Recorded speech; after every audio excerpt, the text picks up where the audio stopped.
Welcome to Monster Chats, presented by Monster VoIP, where we share the tools, methods, and best practices that business leaders use to build new connections, strengthen relationships, and impact sales in organizations of all shapes and sizes.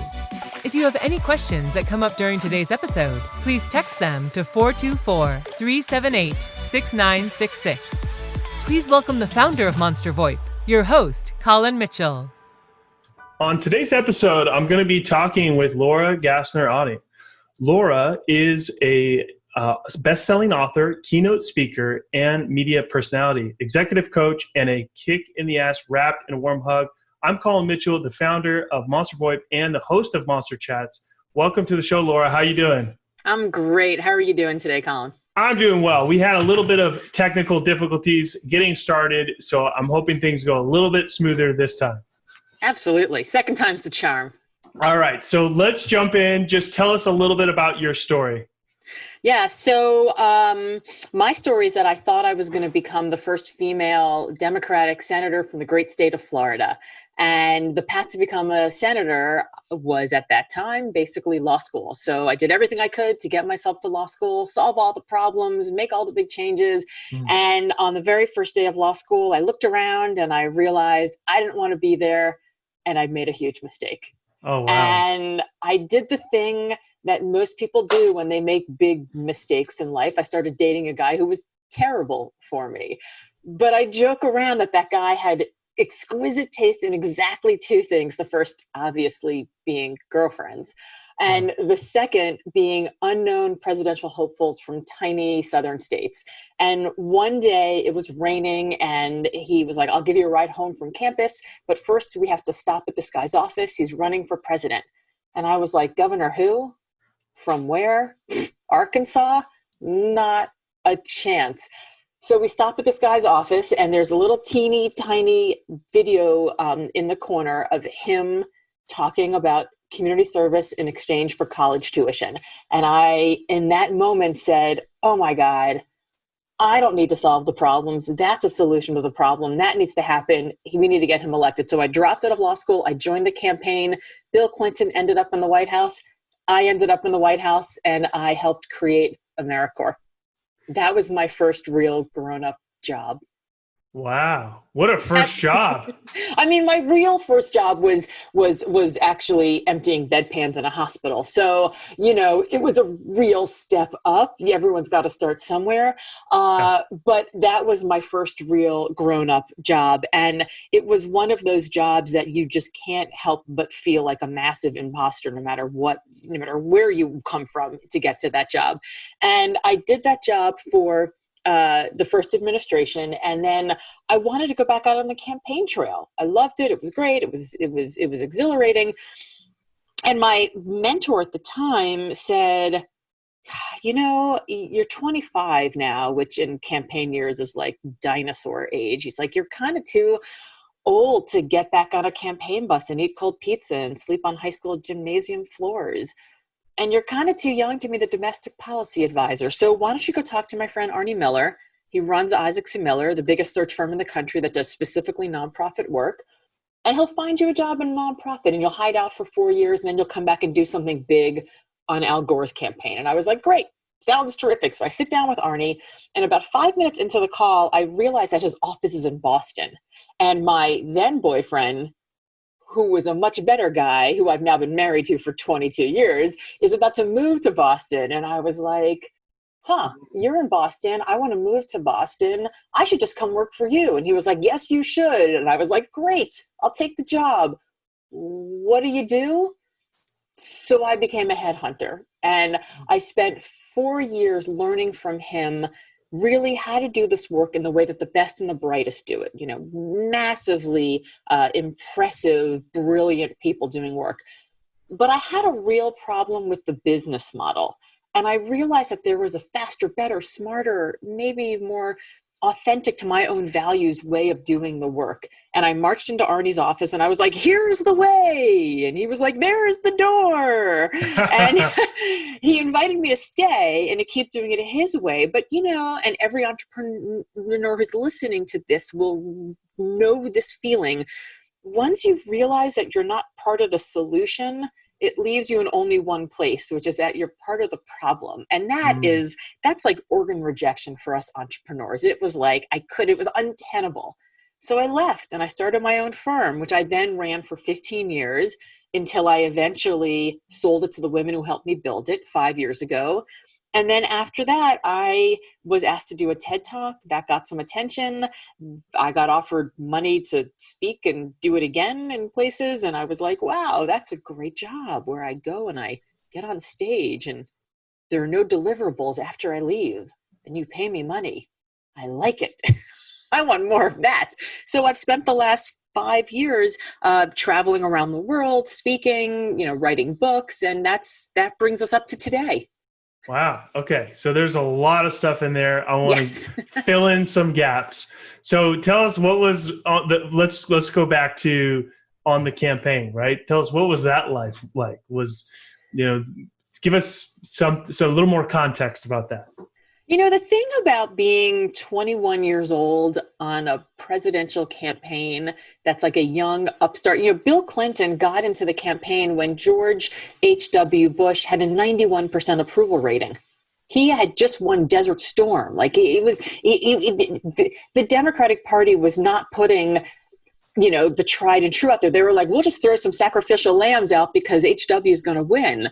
Well, it turns out, not so much, right? It's the economy, stupid. And things started to turn around and Bill Clinton became the comeback kid. And the thing about being 21 and idealistic is that you are too idealistic, maybe naive, to think that failure is an option. It's like you feel this calling to serve this idea, to serve this leader. You are inspired by the audacity of the optimism. And when you're 21 and there is an old guy in the White House who doesn't look like you and doesn't represent you and doesn't sound like you and doesn't have your background, and you have somebody who is talking to you and really talking about things that are going to matter to you in your lifetime, the optimism, the unbridled optimism of a campaign worker, it's a radical act. And so it is so much fun to be in this place where everybody, it's like, it is like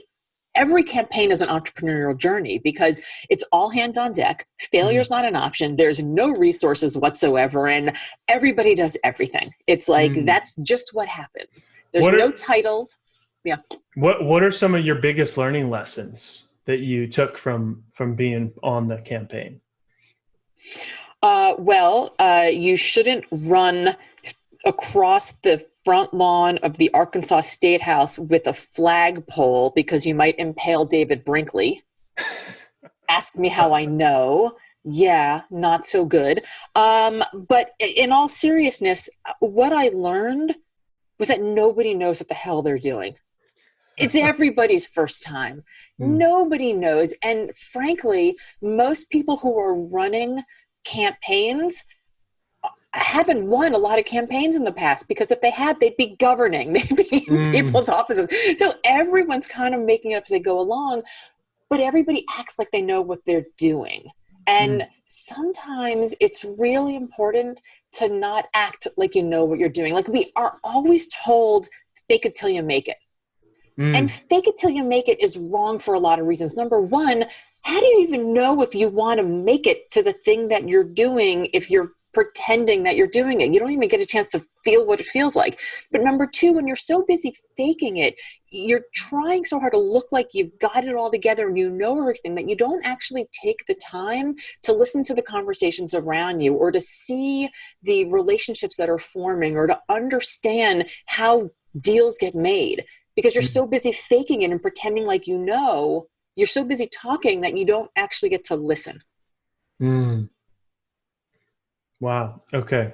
So you learned some valuable things there. Your first real job, which was upgrade from the bedpans. Yeah, huge upgrade.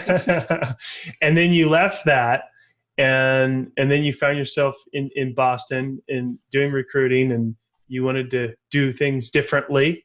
And then you started your own firm. Which I see a little bit of a common theme. And sometimes, this is very entrepreneurial mindset, right? Like, oh, if things don't go the way I think they should go, then I can do it on my own or start it. Or sometimes, the best entrepreneurs can, pivot or evolve or change into doing something different, right? Where you started out in school and it's like, okay, it's not for me, so I'm going to do this, and got into recruitment, and this was not the way that you wanted to do it, so you started your own firm. So tell us about starting your own firm. Yeah, I think all entrepreneurs are problem solvers, right? Mm-hmm. We're puzzle solvers. And for me, it's always been about connecting people to their calling. It has always been about helping them make the contribution in the world and have their work contribute to their lives in the way that they want. And being an entrepreneur means I get to have control over how I do that.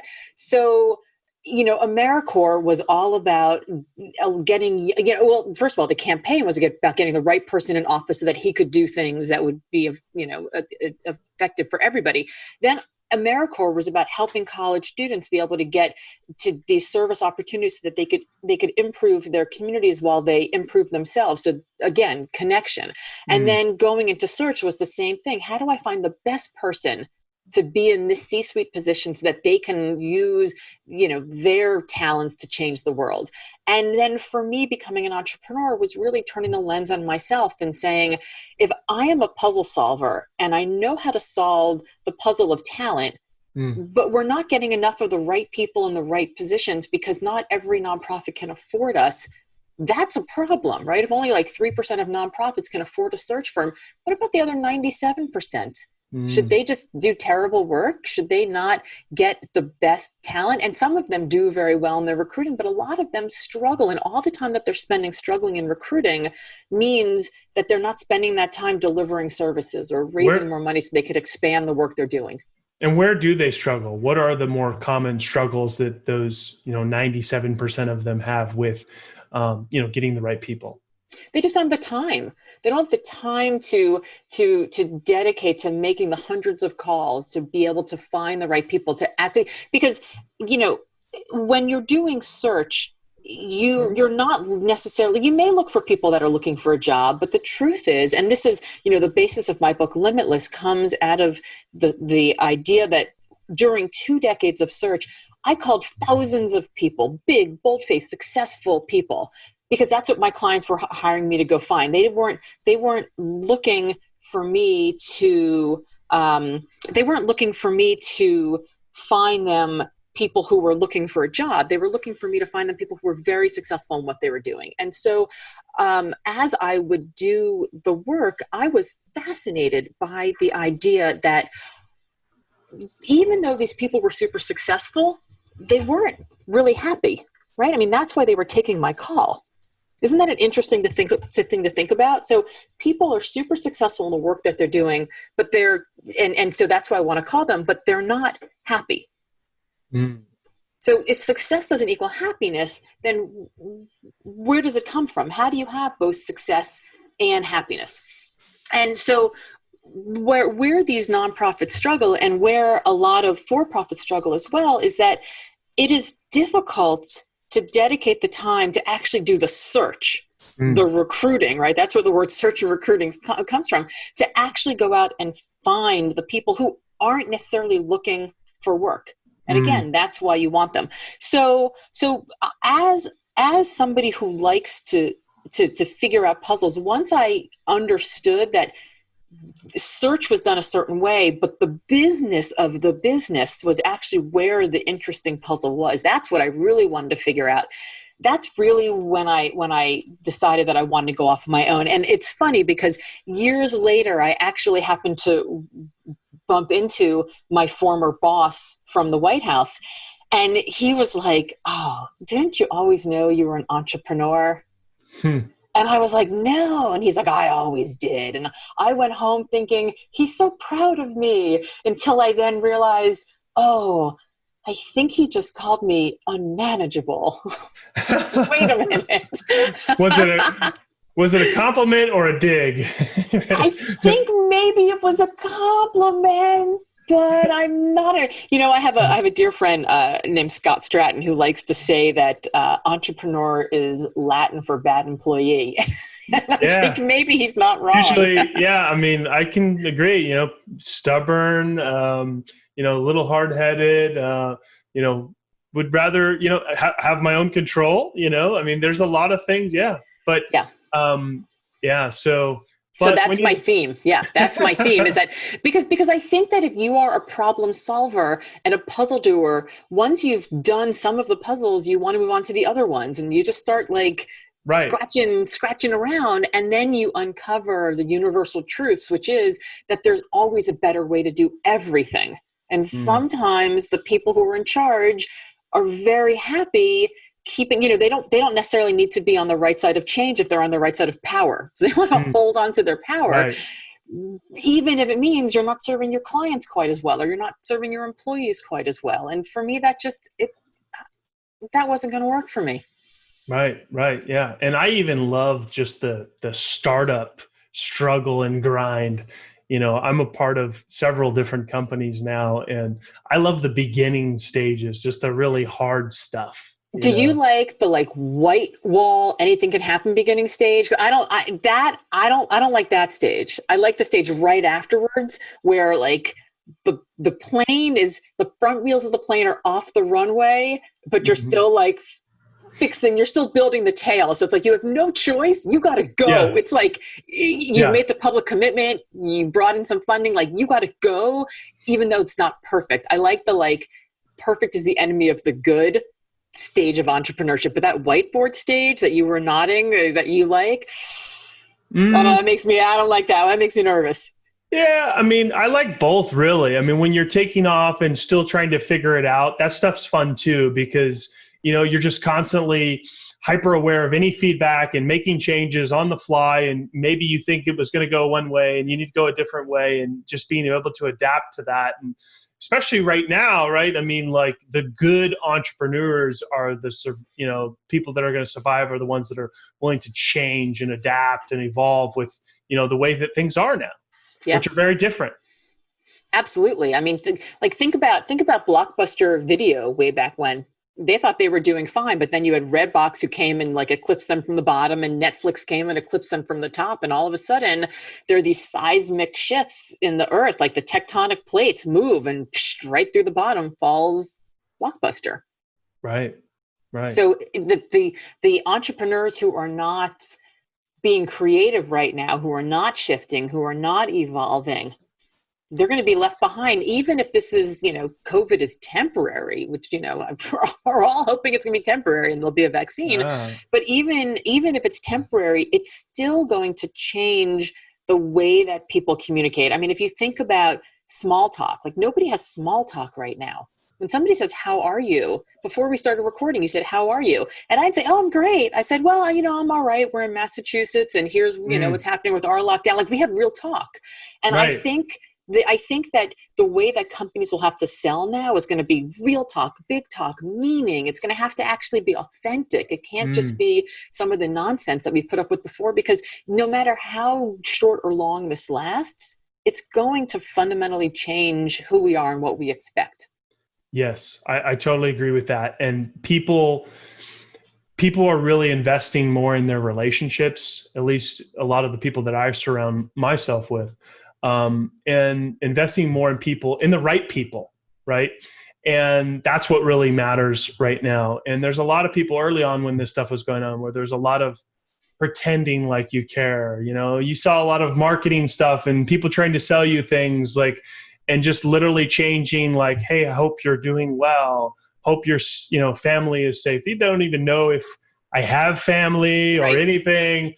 And those people are the people that people are not going to want to do business with, right? But the people that are really authentically showing their empathy are the ones that are gonna, really last and really have meaning in those relationships. And it's interesting because I think we saw that. So we have COVID in March, and then Black Lives Matter happens, in late May, early June. And all of a sudden, the people who have been quote unquote influencers on Instagram are putting stuff up about Black Lives Matter, and they are getting clapped back because it's not authentic. It was just a lip service. And you have companies that are like, "Oh, Black Lives Matter." But it's don't show me your marketing materials. Show me your board and your C-suite makeup. Show me where your corporate philanthropy is giving its money. Whether you care about Black Lives Matter or not, it's very clear when you look at actions versus words. And I think it became so obvious to me that people who were influencers that were just putting out lip service, like you were talking about, I just changing the first line, hope you and your family are doing well. It became really clear who was, who really had skin in the game and who didn't. I totally agree. And it's a bit frustrating to see it, because there is people that just jump on that for the attention that really don't care, and if you do, that's fine. And that's, but it don't just tag along because it's what everybody else is doing now and pretend like, and almost take advantage of that opportunity as a marketing tactic. Yeah, it's nonsense. It's like in October, they make everything pink and suddenly we care about breast cancer. But you're still wrapping all of your stuff in plastics. It's like, okay, that doesn't necessarily make sense. So, I have, my book launched as you said, it was a bestseller, Washington Post bestseller. And I launched my book literally not even with just a small mailing list. Like I didn't have a mailing list. But the front wheels were off the runway and we were flying. And I had no mailing list. I had a little bit of a social media following, but maybe 10,000 people, not a ton of people. And the book launched this hugely successful, unheard of type of thing for a first-time author. And people asked me how I did it. And I said, I just was authentic. I went on social media and I launched the pre-sale campaign on my birthday, which was 6 weeks before the day the book came out. And I sung happy birthday to myself. And I was super goofy in the way that I'm just my authentic, moxie-driven, spastic self. And it resonated with people because I didn't try to do this fake, I got it all together and here we go. And here's my bestseller campaign. I was just like, happy birthday to me. Yeah. I'm going to give you a big sloppy kiss if this is on the, bestseller list. That's such an important point because, as everybody starts to kind of think more about their brand, their personal brand, we hear it a lot. A lot of people are talking and people think that it's something they have to create. And it's not. Your personal brand is who you are, where you're at, your authentic self. And that's what will resonate with people. And just get more public about it. Just share who you are, what you care about, what you're all about. And that's what works. And, people will shirk and, about that. And they'll be like, they'll get nervous and they'll say, yeah, but I'm a really private person. And I say to them, I'm a really private person. I share 100% of about 60% of my life. And then the rest of it is under lock and key. I have a husband who is not on social media. He's not interested in it. So every post isn't about me and my husband. My kids, I have to run things by them. They're 16 and 18. So I have to run things by them before I post or they get really pissed off at me. And then they start posting things about me on social media, which, teenagers, not so kind on social media. So they have a really big stick that they can use. But, I don't tend to post things about here's the house we live in or the cars we drive or the whatever. But I do post a lot about my politics because I'm known to a lot of people as being very involved in politics. And I post a lot about, the next book that I'm writing and the struggles that we go through. And I'll, to do that. And I post a lot about, crazy athletic endeavors. But I keep other things really to myself. And so when people are thinking about their brand, they think, well, should I create this whole fake thing because I'm private? And I say, no, just think about the parts of you that you want to put out there, the parts of you where you want to engage in conversation, and then feel free to give freely and authentically of that part of you. But it's okay if you keep some to yourself. We don't have to put all our business on the street. Right. I agree. Maybe that's just my age showing, but I feel like we can keep some of it to ourselves. I agree with that. And the only thing I'll add to that is that sometimes share what you're comfortable with. And then over time, you might become comfortable with sharing more. Absolutely. Clay A. Bear has a great system that he uses, Clay A. Bear and Angie Lee in their marketing school, where they talk about having 3 pillars. And these are the 3 big pillars of things, the buckets about which you share. And then there's like a little side thing. So, mine might be the Limitless book that I created. The other one might be the course that I'm now putting out there. The other one might be, family, or I guess Limitless book and Limitless course would be one. Then the middle one might be family. And then the third one might be, empowerment and speaking and sort of women's stuff. And then there's like a little side thing that I sprinkle through, which is like crazy moxie-driven athletic adventures that I have no business doing. But it allows me to then put up pictures of me like really struggling, which for people who see me and are like, her brand is badass, they really like the seeing me like bleeding on the side of the road, type of difficulty. Right. Yeah. No. And that's what people love too, is they like seeing the real, raw, authentic like challenges as well, not just the like rainbows and pots of gold all the time.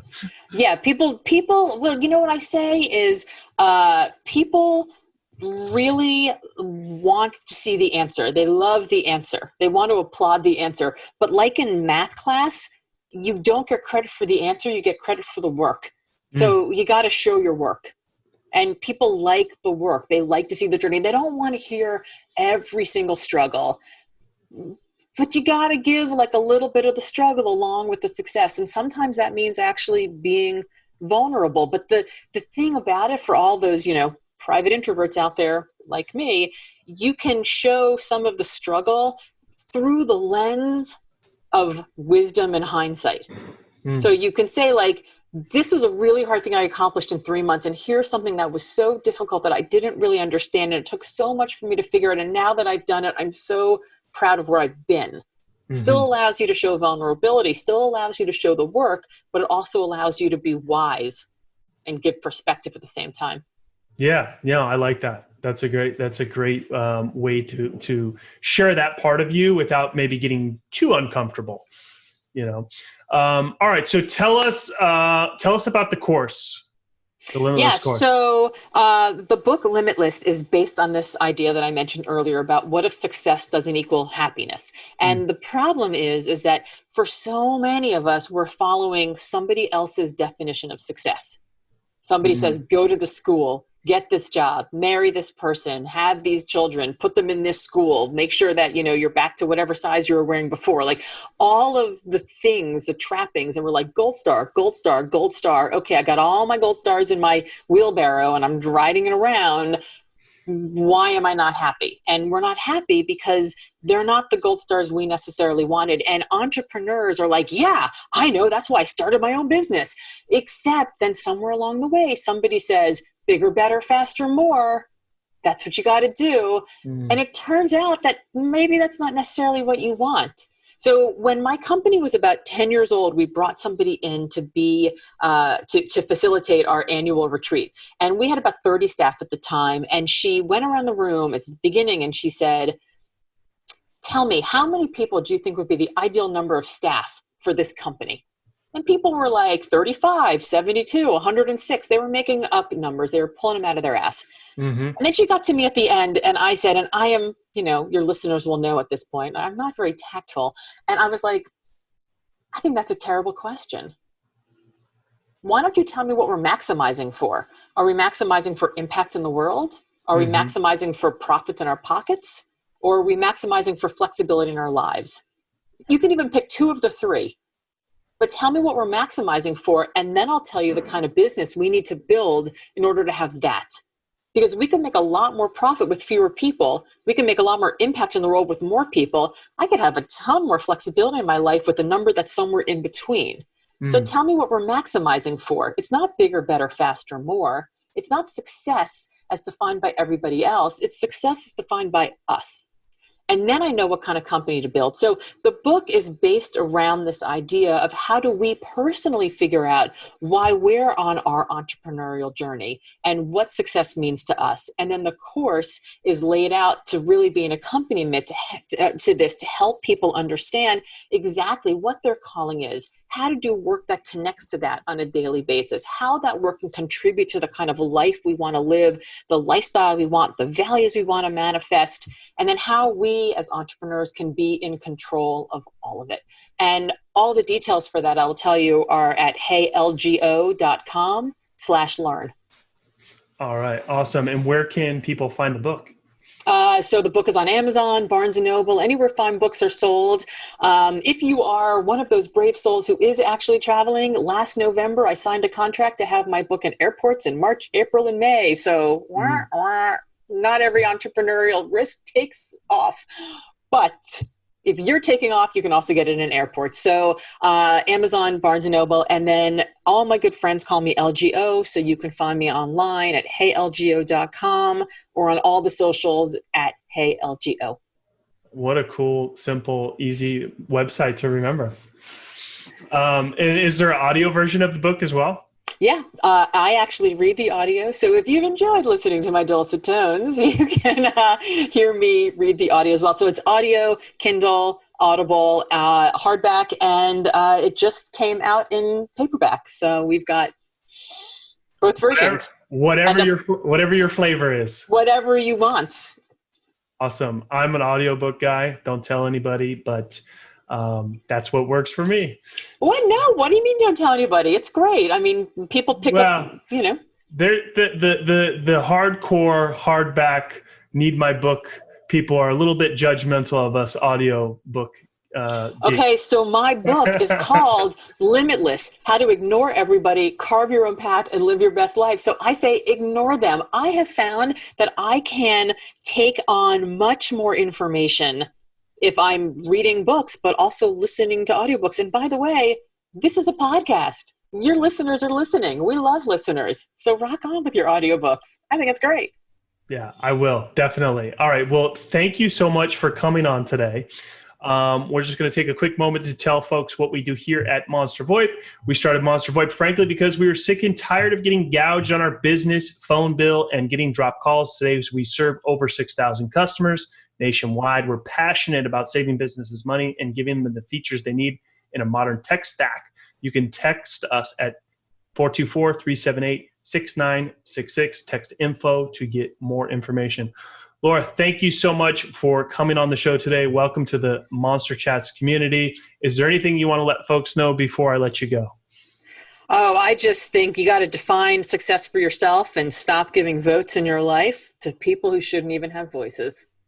I agree with that. If you're listening to the podcast, please subscribe, share with your friends, and we're listening for your feedback.